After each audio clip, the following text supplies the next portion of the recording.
бацгаана уу дэлхийн өнцөг болон бүрцууга монголчуудаа шинжлэх ухааны танин мэдхүй хэлээр өрхөхийг зорддог галуу шоу нэвтрүүлгийн маань бэлгүүний дугаар эхэлж байна.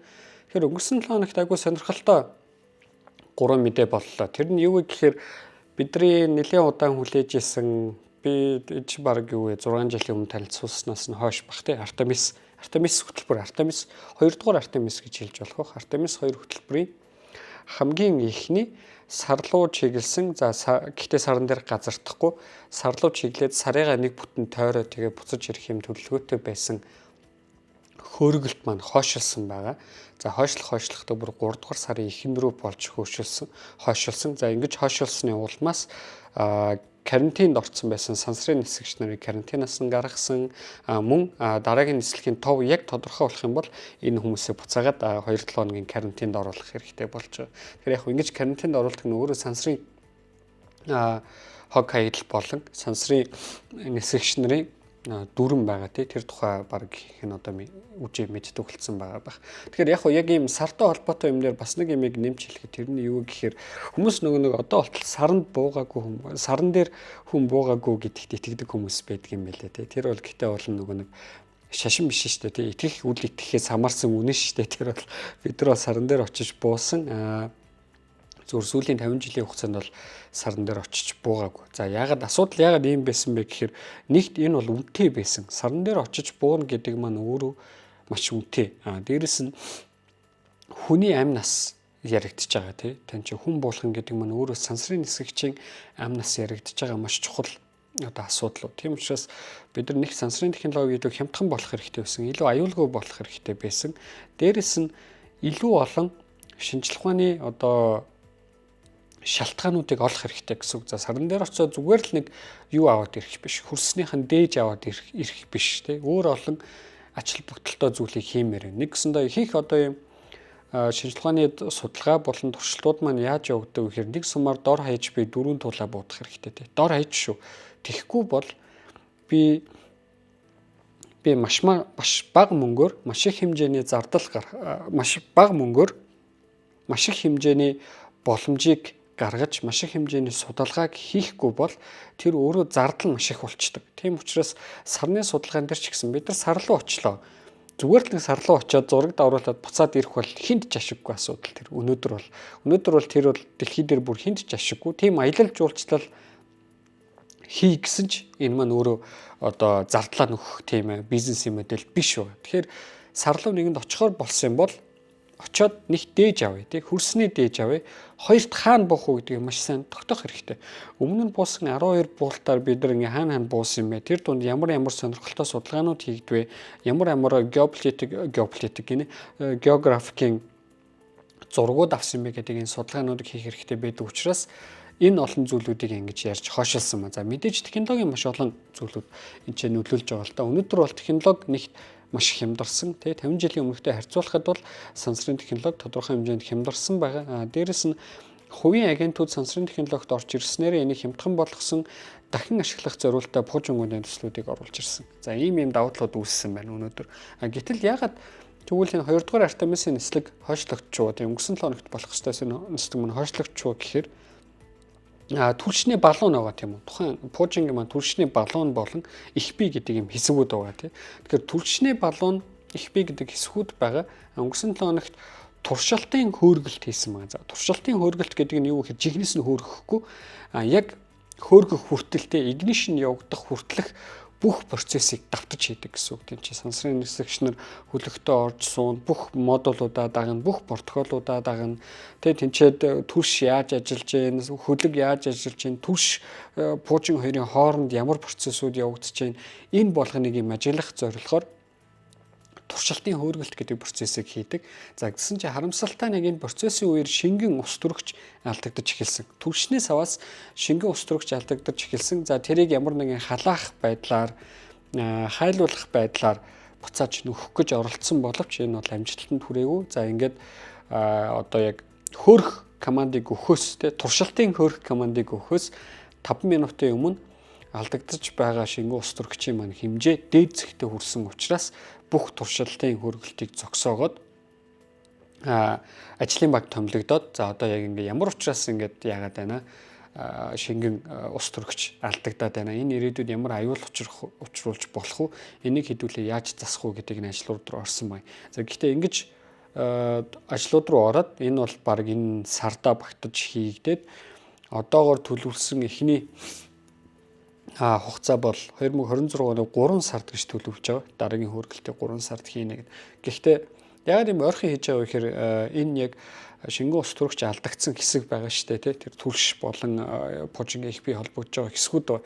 Тэндээс угаасаа шингэн ус төрөгч алдагддаг түүхтэй байхгүй. Тэр бол бүр ингээд нислэг болгон дээр өмнө тохиолддог байсан ийм үзэгдлүүдийн нэг. За яагаад ингэж байгаа юм бэ гэхээр шингэн ус төрөгчийг бид нар маш хүйтэн температурт хадгалдаг. Бүр асар хүйтэн температурт хадгалдаг. За асар хүйтэн температурт юм яадаг вүлээ? Агшдаг тийм үү. Тэгэхээр тухайн ус төрөгчийн түлшийг хадгалж байгаа сав маань хид хүйтэн байгаа учраас агшаад тэнцээ маш жижигхэн ан цавууд үүсэх эрсдлийг дагуулж яадаг ба. Тэгэхээр иймэрхүү эрсдэл дагуулж яадаг учраас тэнцээ ямар нэгэн байдлаар ан цавууд үүсээд түүгээр нь шингэн ус төрөгч тасралтгүй гарсаар агаад сүүл рүүгээ нэгэнд одоо нэг ан цав үүссэн бол тэр нь магадгүй бүр томроод ийм бүр зогсоох хэмжээний асуудал руу орлоо гэж одоогийн урьдчилсан дүнэлтээр гарсан байна. Тэгэхээр хэдүүлээ сарыг тойрох дараагийн нислэгийг 2026 оны 3 сард харах нь байна. За тэгээ энэ маань гэхдээ өмнөх шигээ бол тийм олон хоногоор хүлээхдэггүй тий. Одоо бол хурд хамаагүй өндөр болсон, технологи илүү аюулгүй болсон. Дээрээс нь удирдлагын модуль, видео дамжуулах, холбоо барих хэрэгсэл эд маань бүгд шинжлэгдсэн учраас маш сонирхолтой зүйл бол 3 сард болохоор бидрийг одоо хүлээж байна. Харамсалтай нь хойшлогдчихлоо тий. Энэ Артемис 2 дугаар нислэг маань өөрөө амжилттай болчих юм бол дараа нь Артемис 3 дугаар нислэгийг NASA 2028 онд төлөвлөж байгаа. Эхний байдлаар шүү 2030 онд руу ч орж иж магадгүй. Гэтэ энэ чинь маш ойрхон шүү дээ. Чи юу 2 жилийн дараа гэсэн үг шүү дээ. Артемис 3 дугаар нислэг болно. За тэр нь өөрөө нисгэгчтэй саран дээр газардах нислэг байв. Тэгэхээр хэрвээ Артемис 3 дугаар нислэг болох юм бол бид нар энэ 900-д саран дээрээс одоо лайв хийхийг харж болно гэсэн үг тийм. Ягаад вэ гэхээр тэнцээ одоо харилцаа communication бол маш өндөр хэмжээнд сайжирсан байгаа учраас тэгэхээр ийм цаашаага олон хөргөлтүүдийн эхний суурь маань Артемис 2 байлаа. Гэхдээ харамсалтай нь ус төрөгч алдагдсанаас болж 1 сар хүрэхгүй хугацаагаар хойшлолоо. Гэхдээ энэ маань бидний итгэл найдвар ингээл алдчихна гэсэн үг л энэ бол өмнө шийдчихсэн бас шийдэх боломжтой асуудал учраас амар том гамшигын хэмжээний аюул бол биш байлаа. За дараагийн ажил нь бүр сонирхолтой. Тэр нь юу гэхээр 2008 онд Монголд нэг сансрын хог хаягдал унжсэн шүү дээ. Төв аймгийн төв дээр баг унжилууд гэсэн чинь айлууд аваачаад гэртээ аваачаад бурхан шиг засцсан байсан гэсэн нэг юм яриа байдаг те. Тэгж бол болохгүй. Ямар нэгэн байдлаар танаа гэрийн гадаа эсвэл ойр орчимчин сансрын хог хаягдал тэнгэрээс ямар нэг юм юу ч байсан хамаагүй тэнгэрээс ямар нэг юм унаад ирсэн бол тэр зүйлийг гэртээ оруулж тавих байтугай шууд онцгой байдал чинь эрдэнэ шинжилгээний байгууллагад хандж хэлэх хэрэгтэй. Яагаад гэхээр сансраас ирж байгаа зүйлүүд ихэвчлэн цацраг идэвхтэй байдаг. Одоо нөгөө биологийн юмнуудыг хэдүүлээ мартъя л та. Хамгийн гол нь цацраг идэвхтэй байдаг учраас таныг цацрагийн хордлогонд оруулах аюултай байдаг юм а. Тийм учраас тийм байдалд оруулж болохгүй. Тэгэхээр ийм сансрын хаягдууд бол дэлхийд дээр ингээд зарим нь заримдаа ингээд унж ирдэг. Анхнаасаа уулын бид нар унахгүй байхаар төлөвлөсөн. Гэхдээ тодорхой хэмжээний чи алдаа гардаг, мөргөлдөөн болдог тийм юм асуудлууд гардаг байна. Тэгэхээр энэ сансрын хаягдлуудыг тракинг хийх буюу мушгих ажил маань өөрөө өнөөдөр их чухал асуудлуудын нэг. За ингэж мушгих нь өөрөө хэцүү. Тэр нь юу гэхээр нэгт энэ нөхдүүд чи дуунаас хурдан дэлхийг тойрч хэрэгж байгаа. Маш хурдан тойрч хэрэгж байгаа учраас тэрийг гадаад давхрын хэмэл дагуулуудаар шууд мөшгөөд тракинг хийгээд олох бол хэцүү. Ер нь бол одоо бодлого нь өөрөө маш хүн дээр тавигдсан байдаг гэсэн. Гэтэл сая энэ өнгөрсөн 7 хоногт болсон нэг юм ажиглалтаар юу болсон бэ гэхээр сейсмографик байгаа шүү дээ. Сейсмографикуудаар сансраас орж ирж байгаа агаар мандал руу орж ирж байгаа энэ сансрын хаягдлуудыг бүртгэж болох юм байна гэдгийг олж байна. За яаж вэ гэдэг нэг сонь тийм. Тэгэхээр энд нөгөө төрөний дуунаас хурдан гэдэгтэй холбоотой. Ерөөсөө эдгэр чи баг Мах 25-аас 30 дээр явж байгаа байхгүй юу? Дууны хурднаас хэдэн 10 дахин хурдан тойрж эргэлдэж байгаад агаар мандал руу орж ирэнгүүт яг үхээр тэнцээ соник бүүм үүсдэг. Нэгсэн юм жижиргээ үүсэн те. Соник бүүмээс болсон юм жижиргээнүүд үүсдэг. Тэр жижиргээг газрын гадарга дээр байгаа сейсмографикийн багажууд маань хэмжих боломжтой байна гэсэн. Нэгсэн тэр газрын гадарга дээр байгаа сейсмографикийн багажуудад хэмжигдэхэр хэмжээний тэм жижиргээ үүсдэг байгаа байхгүй. Тэгэхээр нэгсэндөө би сейсмографикаар агаар мандлын хаанаас ямар объект ороод ирвэ гэдгийг жижиргээр нь мэдээд за би олон сейсмографик ашиглах тусмаа тэр сейсмографууд хоорондын интерференцээр нь яг хаанаас орж ирж байгаа гэдгийг мэдэх боломжтой байна гэсэн. Тэгэхээр энэ маань өөрөө ямар давуу талыг гаргаж байгаа юм гэхээр сансрыг хаягдал ороод ирлээ хаашаа чиглэж унжээ хаанаас ямар траекториор хөдөлж чинь гэдгийг бид нар нэгэнт дэлхий дээр байгаа сейсмографикийн багажуудыг ашиглаад мэдэх боломжтой трекинг хийх боломжийг олгож байна. За энийг яг яаж хийсэн мэхээр Калифорни өмнөд Калифорни орчим ажилдаг 125 төрлийн сейсмографикийн багажуудаар Шензоу 15 гэдэг орбитер зөвхөн дэлхийд тойроод эргэлдэг орбитер дэлхийн агаар мандал руу орж ирж байгааг шалгасан юм байна. За ингээд шалгангууд энэ нөхөр маань өөрөө ерөөсөд мах 25 дээр орж ирж байгаа байхгүй маш өндөр хурдаар орж ирж байна гэсэн үг. Тэгээ дуунаас бол хамаагүй өндөр хурдаар орж ирэнгүүт тэнцээ агарын жижиргээ үүсгэн соник бүүм үүсгэн тэрийг нөгөө 125 детектор маань бүртгэж аваад тэгээд тэр чинь ингээд юм хоорондоо хамаатай ажиллаж байгаа шүү дээ. Тэгвэл энд нэг бүртгэгдсэн, хажууд нь бүртгэгдсэн, өөр газар бүртгэгдсэн. Тэдгээрийн хоорондын зайнуудаар би өндөр маш өндөр биш л дээ. Тодорхой наривчлалтаар тэнгэрийн аль мужаас ороод ирсэн бэ гэдгийг мэдэх боломжтой болж байна. За ингээд мэдсэн чи яасан гэхээр нөгөө сансрын хог хаягдлыг хянаад байж байгаа Америкийн нэгдсэн улсын сансрын командыг таамагласан координатаас хойд зүг рүүгээ хойд биш өмнөд зүг рүүгээ юм биш үү. Өмнөд зүг рүүгээ ойролцоогоор 50 км хазаасан байсан нь олж мэдсэн байна. Нэгсэндээ тэ нэг юм одоо цэг дээр уртраг өргөрийн цэг дээр Америкийн сансрын команд юу гэсэн бэхээр энэ объект мань орж ирэх нэ гэсэн чинь яг үнэндээ тэр цэгээс нь өмнөд зүг рүү 25 км-ийн 50 км-ийн зайтаагаар орж ирсэн байна гэсэн. Тэгэхээр эн чинь өөрөө маш том зай байгаа үстэй. Хэрвээ энэ хээр цөл мүл далаа малаад ч биш хот дотор унсан бол маш том аюул үүсгэн шүү дээ. Тэгээ ерөөсөө тэнцээ нэг том бөмбөг хаяж байгаатай адилхан юм болно шүү дээ. Тэгэхээр иймэрхүү наривчлуудыг бас ингэж бид нар мэдэх боломжтой болох нэ. Дээрэс нь ирээдүйд яах нь ерөөсөө энэ сансрын хог хаягдлуудыг бид нар маш сайн бүртгээд маш сайн трекинг хийгээд хэр их хэмжээтэй байна, яаж цэвэрлэх үү гэдэг асуудлуудад айгүй том одоо нөлөөтэй хэрэгтэй энгийн тэгсэн мөртлөө маш энгийн сейсмографик ашиглаад хэмжигдсэн туршилтыг өнгөрсөн 7 хоногт хийсэн. Тэгэхээр надад бол энэ бүр үнэхээр гоё бүүм санагдсан л да. Яагаад гэвэл чи ингээд би газар байрлалцсан сейсмографикаар агаар мандалд орж ирж байгаа тэгээ бүр сансрын хог хаягдлыг бүртгэж авна гэдэг чинь өөрөө маш сонирхолтой процесстэй чи явагдаж байгаа байхгүй. Тэгээд нөгөө дуунаас өндөр хурдаар орж ирж байгаас учраас угаасаа сейсмографик дээр тэр бүртгэгдэх ёстой жижиргээ орж ирж явах ёстой. Тэр жижиргээ бүртгэж аваад физикийн маш энгийн интерференцийн хуйлуудыг ашиглаад тэрийг ханаас ирж байгаа нь бүртгэж чинь гэхээр маш энгийн юм шиг мөртлөө маш гайхалтай нарийн гоё хэмжилтүүдийг хийж одоо хийсэн байна гэсэн. Тэгэхээр сансрыг хаягдал газар хөдлөлт маань нэг зүйлээр бүртгэж болох нь шүү дээ хоорондоо. Тэгэхээр их гоё яваас тий. Хоорондоо ямар ч хамааралгүй хоёр юм нэг зүйлээр бүртгэж болох нь. За төгсгөлийн мэдээ юу болсон бэ гэхээр бид нар Джеймс Веб сансрын дуран бол бүгд мэдж байгаа тий. За ер нь галуу шоу эхэлснээс хойш Джеймс Веб сансрын дурангийн маш олон хэмжилтүүдийн тухай ярьсан. За тэгэхээр мань нөхөр дахиад маш гоё хэмжилт хийвэ. Тэр нь бүр ингээд 255 цаг ажигласан ажиглалт Тэнгэрийн нэг хэсгийг ажиглаж байгаа. Тэр маань өөрөө манаас бүтэн сар байгаа шүү дээ тий.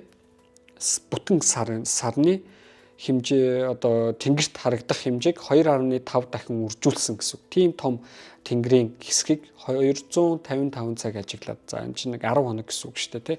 11-ээс 12 хоног юм уу?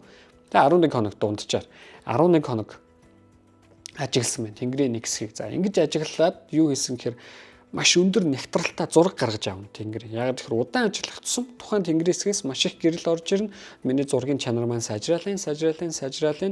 Ингэж сайжирсны эцэст би ч гэжтэй манай Джеймс Веб яасан мэхээр нийт ойролцоогоор 800 мянган орчим галактикуудыг бүртгэж авсан байгаа тийм ч 800 мянган галактик шүү. Гэтэл өмнө нь яг тэнгэрийн энэ хэсгийг Хаббл сансрын дуран ажиглаад 400 мянган орчим галактик бүртгэж ирсэн байхгүй. Тэгэхээр тэрнээс яах нь 2 дахин их галактикууд их хэмжээний галактикуудыг ингэж бүртгэж авсан. За ингээд галактикуудыг бүртгэж авчаад тухайн галактикуудын орчимд байгаа гравитацийн лензийн үзэгдлийг ажиглана. За гравитаци дэнзэн үзэгдэл гэдэг нь юу вэ гэхээр гравитацаас болоод гэрэл мөрийгаад юм дисторш ажиглагддаг тийм. Нэгсэндээ гэрлийн гаж ажиглагддаг гэсэн окторгууд. Тэгэхээр юм гэрлийн гажгуудын тухайн энэ галактикууд болон галактикын бөөнөрлүүдээс ажиглалсан байх нь шүү дээ. Нэг нэгэнгүү тийм. Ингэж ажиглаад бидэрт энэ юу гүөх боломжийг бий болгодог вэ гэхээр харанхуй материйн газрын зургийг гаргах боломжийг болгодог. Яагаад гэхээр харанхуй материйг бид нар харж чадахгүй шүү дээ. Зөвхөн гравитацаар нь хэмждэг. Тэгэхээр харанхуй матер маш их богдорсон газар маш их хэмжээний гравитац бий болно тийм үү.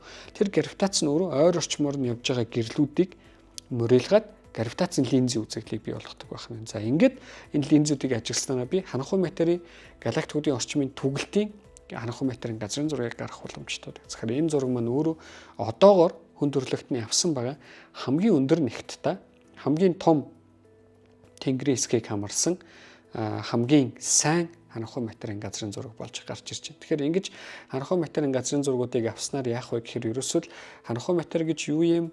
Энэ манай ертөнцид ямар хэмжээгээр тархсан юм, тархалт нь ямар байдгийг, гравитацийн харилцуулалт орохдоо яаж ордгийг гэдэг олон мэдээллүүдийг бидэрт ойлгох боломжуудыг олгож байдаг. Мөн ирээдүйд хийх олон хэмжилтүүд байгаа. Наадзах нь одоо NASA-гийн Роман сансрын дууран яах вэ гэхээр яг тэр тэнгэрийн хэсгийг дахиж хэмжиж аваад гэхдээ тэрнээс нь 4400 дахин том хэсгийг хэмжиж авна. Гэхдээ мэдээж манай Джеймс Веб шиг өндөр нэгтрэлтаагаар бол хэмжихгүй. Гэхдээ энэ хэсгийг хэмжиж аваад энэ хоёр дадаг хооронд нь харьцуулах боломжтой бол. За үүгээр юу гаргах жишээ нь таамаглаж болох уу гэхээр маш жижигхэн хэсгийн би харанхуй материйн түгэлт маш том хэсгийн глобал хэсгийн харанхуй материйн түгэлтээ энэчнээс би тодорхой хуйлуудыг шалгах боломжтой байхгүй. Харанхуй материйн түгэлтэн дээр ажиглаж байгаа тодорхой хуйлуудыг шалгах боломжтой.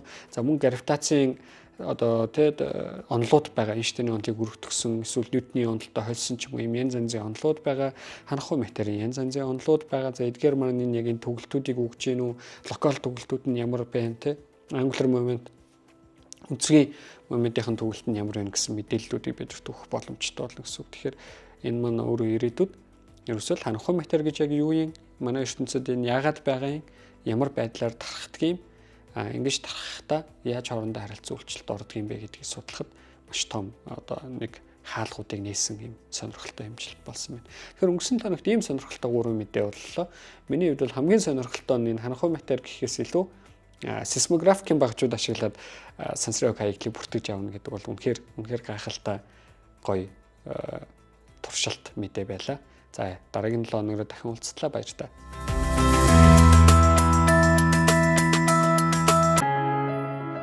Нэвтрүүлгийг хүлээн авсан Нарны аймгийн монголчуудтай баярлалаа. Одмондөр сувг нь энэ мэдчлэн таны мэдхүйн мянган нэвтрүүлгийг 2026 оны 7 сарын 1 хүртэл та бүхэндээ хүргэх юм. Их хэлээрээ шинжлэх ухаан танин мэдхүйг түгээхийн үлсэд нэгтгэх хүсвэл та бидэнд хандив өгөх боломжтой. Жилдээ ганцхан удаа 100,000 төгрөгөөр биднийг дэмжснээр шинжлэх ухаан танин мэдхүйг түгээх энэ үйл хэрэг амжилттай үргэлжлэх юм. Одмондөр нэр дээрх Худал ажлын банкны дансага 4191 Тэг 4518. Та 100,000 төгрөгөөр шилжүүлэхдээ гүйлгээний утга дээр нь өөрийн нэр болон утасны дугаараа заавал бичээрэй. 100,000 төгрөг хандалснаар Одмондөр сувгийн алтан гишүүн болох юм а. Шинжлэх ухаан танин мэдхгүй Монголд ялах болтугай.